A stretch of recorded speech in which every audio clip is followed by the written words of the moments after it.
افرأیت الذی تولی، کیا آپ نے دیکھا اسے جو دین حق سے پھر گیا؟ یہ آیتیں ولید بن مغیرہ کے رد میں نازل ہوئیں. حکم عام ہے. ولید بن مغیرہ حضور پر ایمان لے آیا تھا، مگر جب کافروں نے اسے ملامت کیا تو پھر یہ ایمان سے پھر گیا. افرأیت الذی تولی، کیا آپ نے اسے دیکھا؟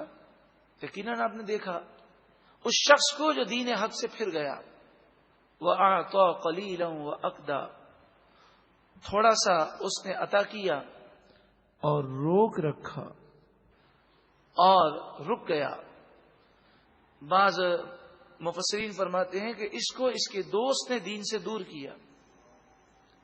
اس کے علاوہ بھی اور روایتیں ہیں. عِندَهُ عِلْمُ الْغَيْبِ فَهُوَ يَرَى، کیا اس کے پاس غیب کا علم ہے کہ وہ دیکھتا ہے اور وہ یہ کہتا ہے کہ میں چاہے کچھ بھی کر لوں، میں دنیا میں مالدار ہوں، لہذا اگر قیامت قائم ہوئی اس سے بڑھ کر مال مجھے قیامت میں ملے گا. ام لم ينبأ بما فی صحف موسیٰ، کیا اسے خبر نہ دی گئی، اسے خبر نہ ہوئی جو کچھ حضرت موسیٰ علیہ السلام کے صحیفوں میں ہے، جو توریت آپ پر نازل ہوئی، ان کے اوراق میں جو باتیں تھیں، کیا اسے اس کی خبر نہ ہوئی؟ وَإِبْرَاهِيمَ الَّذِي وَفَّى، اور کیا اسے ابراہیم علیہ السلام کی بھی خبر نہ ہوئی جنہوں نے وفاداری کی. وفا، جو احکام بجا لائے اور ہر حکم کو پورا کیا. جان دینے کا حکم ہوا تو جان حاضر کر دی، بیٹا دینے کا حکم ہوا تو بیٹا حاضر کر دیا، مال دینے کا حکم ہوا تو مال حاضر کر دیا. جب یہ حکم ہوا کہ بیوی اور بچے سے جدائی اختیار کریں تو یہ قربانی دینے کو بھی تیار ہیں. اصل بات یہ ہے کہ جس کافر کے متعلق یہ بتایا گیا کہ دین اسلام سے پھر گیا، اس کے پھرنے کی وجہ یہ تھی کہ دوسرے کافر نے اس سے کہا کہ دیکھ تو کافر ہو جا دوبارہ اور میں ذمہ داری لیتا ہوں، اگر ایسا کرنے سے تجھے کوئی گناہ ہوگا تو اس گناہ کا میں ذمہ دار ہوں، میں یہ گناہوں کا بوجھ اپنے اوپر لوں گا. تو فرمایا کیا وہ یہ جانتا نہیں اللہ تزر وازرۃ وزر اخری، کوئی جان کسی دوسرے کا بوجھ کل بروز قیامت نہیں اٹھا سکے گی. یعنی یہ کہنا کہ آپ گناہ کر لیں، یہ گناہ میرے سر پر، یہ بالکل غلط جملہ ہے. جو گناہ کرے گا اس کے نامہ اعمال میں گناہ لکھے جائیں گے. ہاں، جس نے برائی کی ترغیب دی اس کے نامہ اعمال میں بھی گناہ لکھے جائیں گے. وَأَلَّيْسَ لِلْإِنسَانِ إِلَّا مَا سَعَى، اور انسان کے لیے وہی ہے کہ جو اس نے کوشش کی. یہاں پر مفسرین فرماتے ہیں یہاں انسان سے مراد کافر ہے اور کوشش سے مراد ہے ایمان لایا یا نہیں لایا. تو جس کا خاتمہ کفر پر ہوا اب ہمیشہ کے لیے اس کی تباہی ہے، بربادی ہے. لیکن جو مومن ہے، مومن نے جو نیکیاں خود کی وہ بھی اس کے نامہ اعمال میں ہے. جن لوگوں کو اس نے نیکی کی دعوت دی، جو فلاحی رفاہی کام کیے، صدقہ جاریہ اس نے کیا، علم پھیلایا، نیک صالح اولاد ہے، تو مرنے کے بعد بھی قبر کے اندر اسے ثواب ملتا رہے گا. اسی طرح مومن کو یہ اعزاز حاصل ہے کہ اگر کوئی اسے ایصال ثواب کرے گا تو قبر کے اندر اس کا ثواب بھی اسے پہنچتا ہے. وَأَنَّ سَعْيَهُ سَوْفَ يُرَىٰ، اور بے شک اس کی کوشش ان قریب دکھائی جائے گی. ثُمَّ يُجْزَاهُ الْجَزَاءَ الْأَوْفَىٰ، پھر اسے بھرپور بدلہ دیا جائے گا. وَأَنَّ إِلَىٰ رَبِّكَ الْمُنتَهَىٰ، اور بے شک تمام معاملات کی انتہا رب العالمین کی طرف ہے. فیصلے کا اختیار تو صرف رب العالمین کو ہے. الی ربک، آپ کے رب کی طرف بے شک تمام معاملات کی انتہا ہے. وَأَنَّهُ، تمام معاملات کی انتہا ہے، یعنی قادر مطلق تو وہی ہے، حقیقی مالک تو وہی ہے، وہ جو چاہے وہ ہوتا ہے.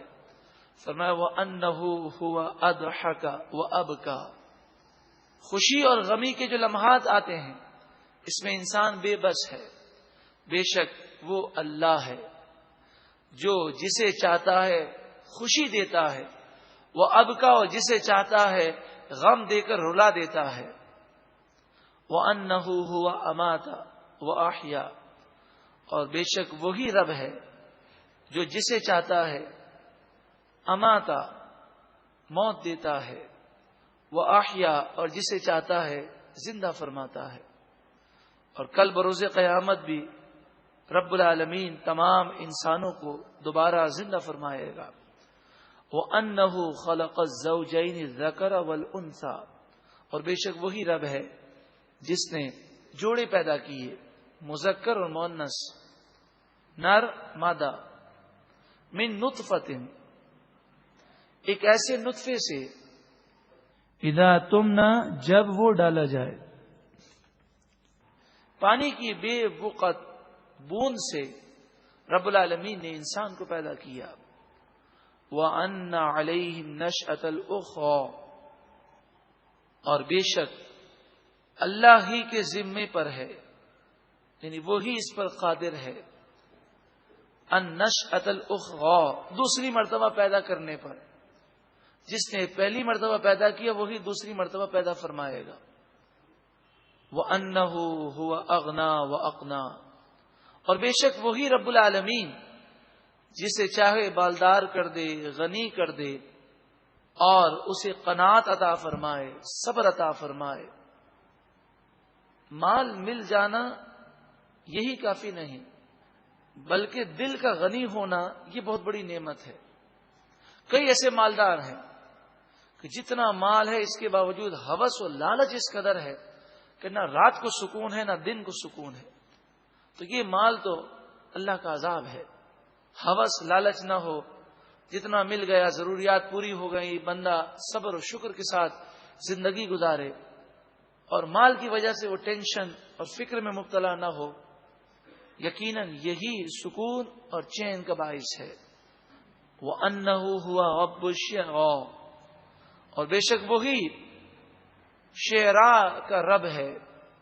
شعراء سے مراد ایک ستارہ ہے.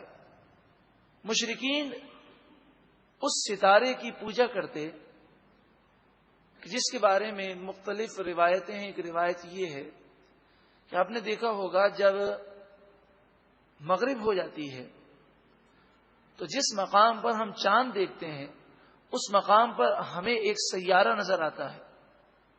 اور اکثر جب چاند نظر آتا ہے، جب ابتدائی مہینے کا چاند ہوتا ہے تو وہ ستارہ، وہ سیارہ اس چاند کے ساتھ ہوتا ہے. تو بعض مشرکین اس ستارے کی پوجا کرتے اور اسے شعرا کہا گیا. فرمایا وہ ستارہ خدا نہیں ہے بلکہ رب العالمین کی قدرت کی نشانی ہے، اس کا رب بھی اللہ ہی ہے. وَأَنَّهُ أَهْلَكَ عَادًا الْأُولَىٰ، اور بے شک اللہ تعالی نے عاد اولا کو ہلاک فرمایا. عاد اولا سے مراد حضرت ہود علیہ الصلاۃ والسلام کی قوم کے کافر مراد ہیں. وہ سمودا، اور رب العالمین نے قوم سمود حضرت صالح علیہ الصلاۃ والسلام کی قوم کے کافروں کو ہلاک فرمایا. فما ابقا، پس انہیں باقی نہ رکھا.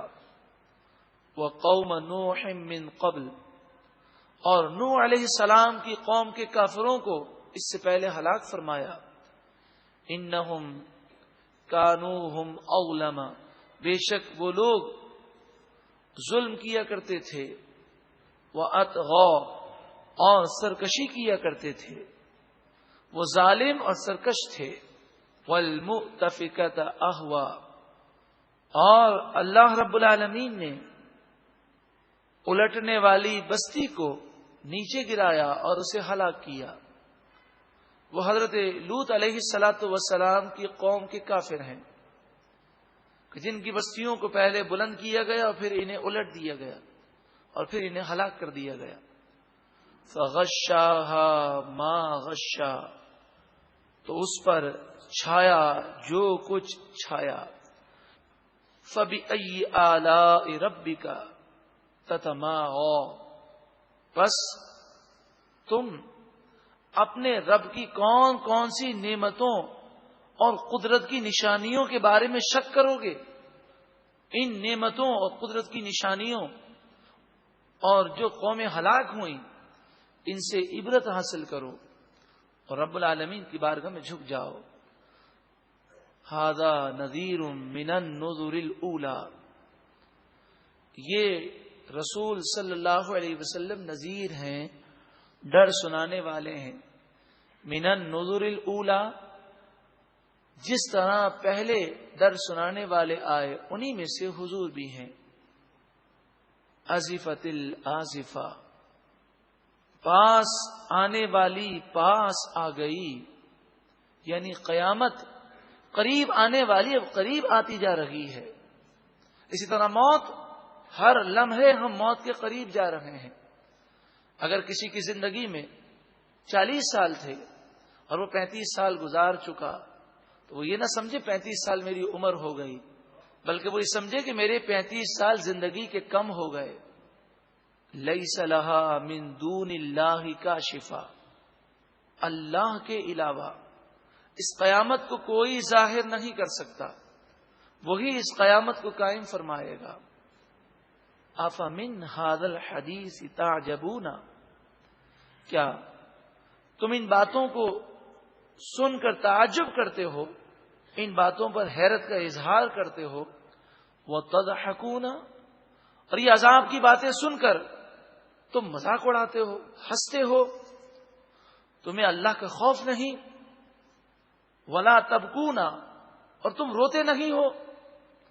یہ تو رونے والی آیتیں ہیں، اللہ کے غضب اور اللہ کے قہر کو بیان کیا گیا۔ تمہارے دل اس قدر سخت ہیں کہ تم دنیا کے مزوں میں گم ہو۔ وَأَنْتُمْ سَامِدُونَ، اور تم کھیل کود میں پڑے ہو، غفلت میں پڑے ہو۔ فَاسْجُدُوا لِلَّهِ، بس اللہ کے لیے جھک جاؤ، سجدہ کرو۔ وَاعْبُدُوا، اور اس کی عبادت کرو۔ اللہ کے لیے جھک جاؤ، سجدہ کرو، ہر معاملے میں اللہ کے فرمانبردار بن جاؤ۔ اپنی عقل کو، اپنی سوچ کو، اپنے معاملات کو رب کی بارگاہ میں جھکا دو۔ جب رب کی بارگاہ میں جھک جاؤ گے تو جو رب کی بارگاہ میں جھکتا ہے، اللہ رب العالمین کی بارگاہ میں جو جھک جاتا ہے، رب العالمین اس پر وہ کرم کرتا ہے کہ پھر اسے کسی اور کے سامنے جھکنے کی ضرورت محسوس نہیں ہوتی، اسے رب العالمین ایسی بلندی دیتا ہے۔ من تواضع للہ فقد رفعہ اللہ، جو اللہ کے لیے عاجزی کرے، اللہ کی بارگاہ میں جھک جائے، اللہ تعالیٰ اسے بلندی عطا فرماتا ہے۔ مالک و مولا، ہم اپنے سر کو بھی جھکا رہے ہیں، ہم اپنے معاملات کو بھی تیری بارگاہ میں جھکاتے ہیں، اور آج کے بعد ہم انشاءاللہ تیری اور تیرے محبوب کی فرما برداری کریں گے۔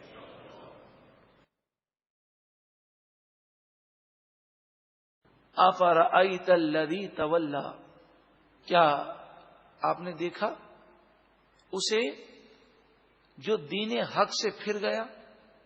یہ آیتیں